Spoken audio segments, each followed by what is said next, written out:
It's hard to breathe, but that's alright. Hush.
Pressure na pressure kami kay Princess ngayon.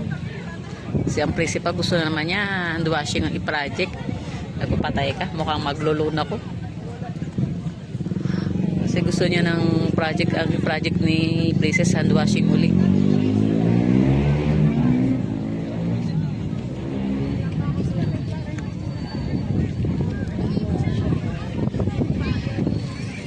Kasi ang usapan namin yung kindness wall.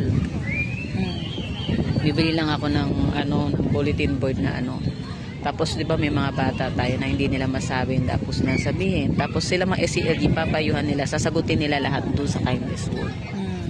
Para parang may kausap din yung mga bata. Hindi naman literally sila nag-uusap personally, at least kahit siguro yun ang binivision niya, makatulong siya doon sa bata. Kasi mga batang expressive lang sa Lalo na pagka minsan kasi yung mga bata mahihain, susulat lang bakit ganyan, tapos sasagot sila anonymous, diba? Sagot na magpapayo sila. kasi minsan kasi napansin ko rin kayo sa William, may time na nagsusulat siya tapos binibigay din sa kaklase magre-reply yung kaklase sa sulat lang din, lalo na pagka ganyan may away, may tabuhan, yung gano'n yung ginagawa. Kasi minsan daw, sabi kasi ni Zoe, sabi ko ba't di mo kausapin? Sabi niya, minsan kasi nahihiya ako. Kasi minsan daw feeling niya na gano'n. Mas okay din yun.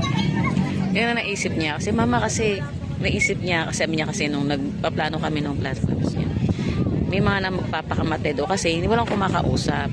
Paano kung yung nagpapakamatay mahihiyain? At least kahit pa paano ma-express nila through writing sa board. Then kami mga SELG officers o mga advisors namin, kayo, pwede kami paano namin sila sasagutin. Para in case pa paano, malay mo mag-depress siya doon, hindi nandun na yung magiging start ng communication namin. Hindi niya ma-feel na nag-iisa siya. So makakatulong siya sa Hindi niya naman kailangan isulat yung pangalan niya kasi. Hindi niya kailangan. May, kumbaga, may makakapag lang sa kanya advice. Yun ang gusto niya mangyari.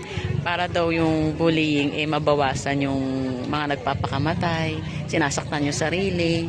Yan, sabi ko, may talaga siya, may vision siya. Kaya sabi ko, kaya sinuportahan ko yung pagtakbo niya ng SELG. Maganda yung niya.